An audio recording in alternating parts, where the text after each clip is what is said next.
So hello and welcome back. Today we're going to learn about dependent sources, voltage controlled voltage sources.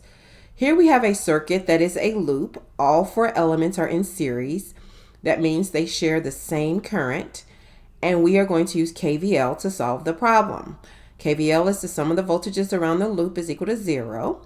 So we're going to have negative 35 is a voltage rise, plus 10I voltage drop, plus 2Vx voltage drop, plus 5I voltage drop equals 0.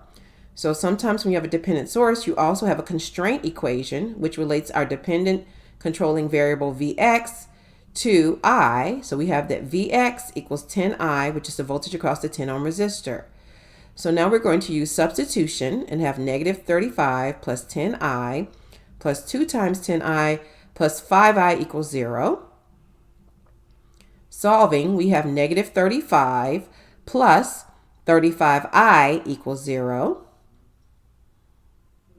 So we get that I is equal to 1 amp. Since I is equal to 1 amp, Vx is equal to 10 times 1, or 10 volts, and V naught is equal to negative 5 times 1, negative 5 volts, and our voltage control voltage source is 2 times 10, which is 20 volts.